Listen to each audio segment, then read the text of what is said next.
E aí pessoal, tudo bem? Ronaldo Terra falando aqui. Nós vamos fazer uma série de vídeos um pouquinho diferente agora para vocês. Um monte de terminologia. Tem terminologia de financiamento, do mortgage, terminologia da casa, coisas que as pessoas veem, e terminologia das negociações. Então hoje nós vamos focar na terminologia mais comum, né, que aparece com frequência durante a sua negociação, ok?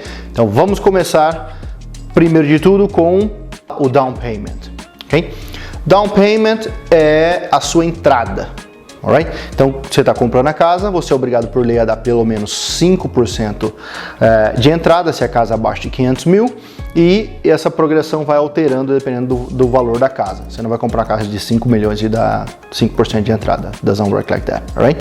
Mas é a sua entrada, é o valor inicial para você poder comprar a casa e o resto vai ser financiado. Esse financiamento a gente chama de mortgage, ok? Então, a outra terminologia é o mortgage, e isso é o seu financiamento, ok? Então, primeira coisa, down payment, a sua entrada, vai fazer o financiamento com o mortgage, e aí você vai ter algumas outras terminologias que vai ter durante o processo, que confunde a cabeça da galera em geral. Vamos falar de algumas delas, por exemplo, conditions e terms. Isso confunde a galera um pouquinho. Então vamos imaginar que você está comprando a casa agora e você quer ter certeza de que o banco vai lhe emprestar o dinheiro. Então você vai colocar uma condition. Olha, eu só compro essa casa se eu conseguir o financiamento do banco. Ou vamos imaginar que você tem uma casa para vender e você quer comprar a outra casa. Você vai colocar uma condition, né, uma condição, falando, olha, eu tenho uma casa para vender e eu só vou comprar a sua se eu vender a minha. Então a condição é legal porque ela te protege.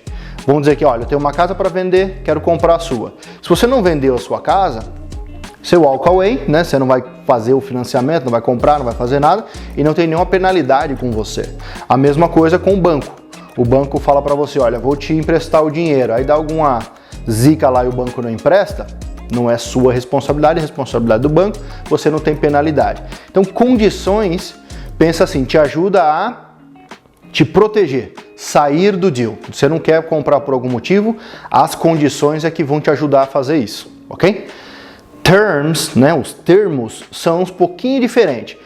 Imagina o terms como um formato. Então eu vou comprar essa casa, mas eu quero que aconteça isso. Se não acontecer, você vai comprar a casa do mesmo jeito. Claro que pode ter penalidade para quem cumpriu ou não cumpriu com os termos, mas não impede a compra da casa.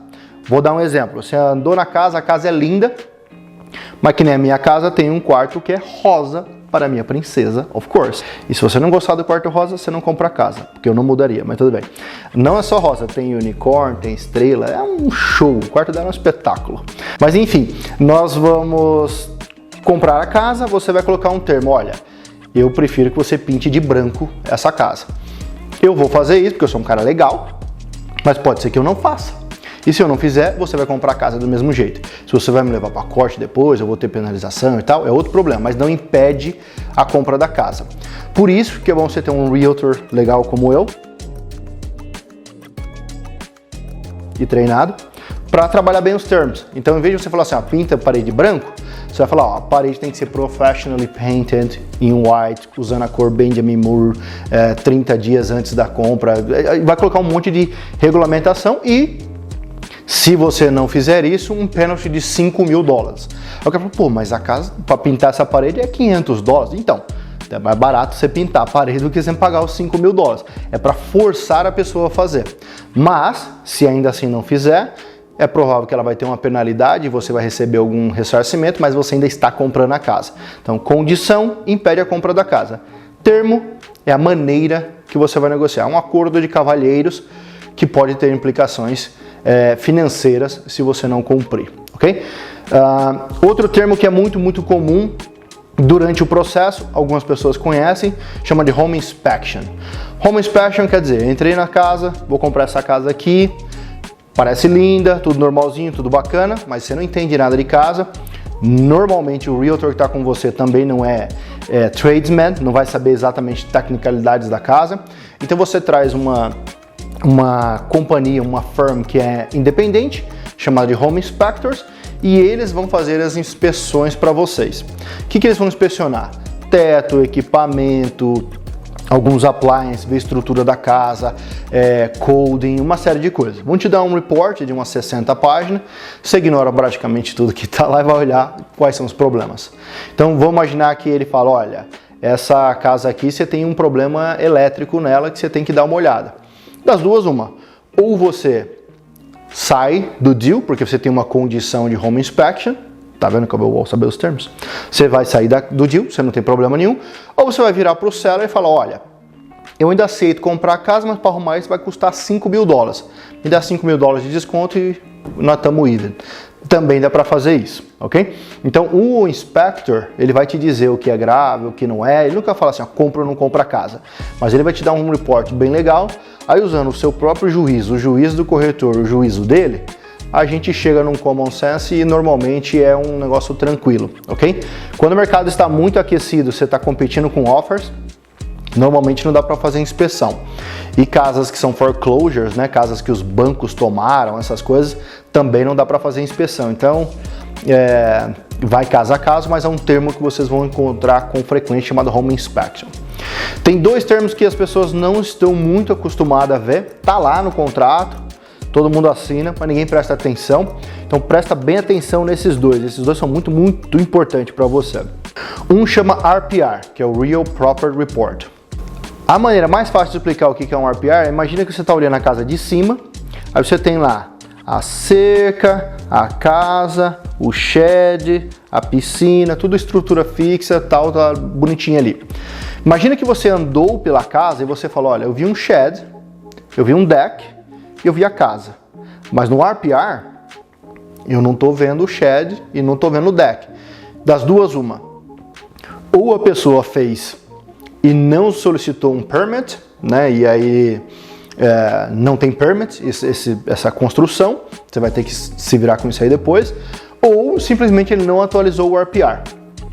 Sempre que possível, não é sempre que dá, mas sempre que possível, solicite o RPR atualizado e um negócio que a gente chama Letter of Compliance, que é a cidade te dando uma letter falando que tudo que tem na casa, eles estão aware, eles estão sabendo que está lá. Então, às vezes, você vai olhar, não tem um shed, tudo bem, shed você move de um lado para o outro, não é um problema. Mas um deck, era interessante que o deck estivesse aparecendo na estrutura fixa. Cercas e todas essas estruturas fixas. Então, RPR, se você está vendendo a casa, eu aconselho você solicitar um novo RPR, um Letter of Compliance e apresentar, isso vai facilitar demais a negociação do seu lado. Se você está comprando, eu gostaria de ver isso daí. Como nem sempre é possível ter um RPR, por quê? Porque às vezes a pessoa não quer pagar para ter um novo RPR, às vezes vai vir a mesma informação que já está e assim por diante. Você solicite, e eu aconselho todo mundo fazer isso, com RPR ou sem RPR, eu pediria, um negócio chamado Title Insurance. Seria seguro de escritura, mais ou menos, a tradução desse negócio. O que acontece? Não é o seguro da casa, não é o seguro... O Title Insurance não é o seguro que assim, a casa pegou fogo, tu vai recuperar os investimentos. Isso daí é para te proteger de estruturas fixas e algumas móveis na casa, mas é estrutura. Por exemplo, você andou aqui na minha casa é um excelente exemplo. Você andou na minha casa e o RPR que tem não vai mostrar o concreto que eu fiz do lado, não vai mostrar que eu estendi um pouco o deck, o patio lá embaixo, e não vai mostrar que eu tenho um shed lá, porque eu não pedi um atualizado, porque eu não estou pensando em vender a casa por agora. Mas, imagina que você quer comprar a casa, você veio aqui comer uma pizza, gostou da casa, quer comprar no matter what. Você vai levar um Title Insurance. E o Title Insurance vai proteger você, o comprador, de qualquer problema de permit. Então não é se a casa está quebrada, funcionando ou não, não é se o deck deu problema. É o seguinte, a prefeitura bate na sua porta, esse concreto aí tá errado, a gente não tem permit para isso daí. Das duas, uma, eles vão mandar você trocar, e aí você vai ter o custo disso, ou eles vão te multar, né, uma penalidade às vezes baixa, mas eles vão te multar, porque você não tem o permit disso aí. Às vezes é pagar 2 vezes o valor do permit e assim por diante.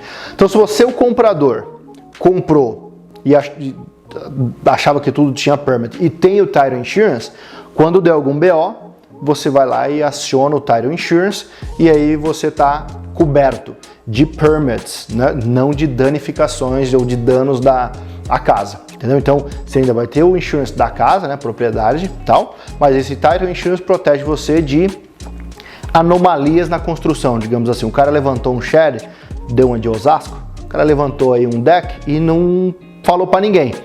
Um dia a conta chega, seja na venda, seja na hora da inspeção da prefeitura, alguma coisa.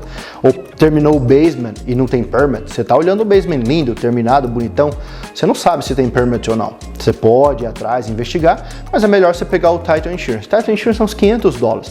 No valor de tudo que você está gastando, não vai te atrapalhar em nada. Então sempre pede Title Insurance. O seu advogado, no momento do fechamento, quem solicita isso e te protege de algumas dores de cabeça no futuro. Então eu sempre estou comprando casa, eu peço o Title Insurance. Não é casa nova, antiga, não importa. Eu quero o Title Insurance just in case, porque problemas acontecem durante a construção e alguém pode ter esquecido de pedir um permit, alguma coisa assim. Pelo menos você está no safe side.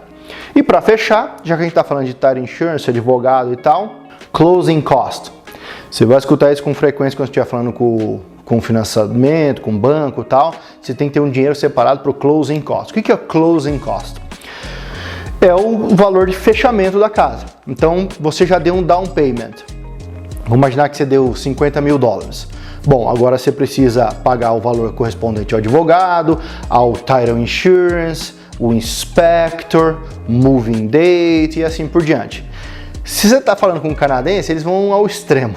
O closing cost, ele conta o dia da mudança, quantas pizzas você vai pedir, ele quer saber que você está seguro para esse closing cost.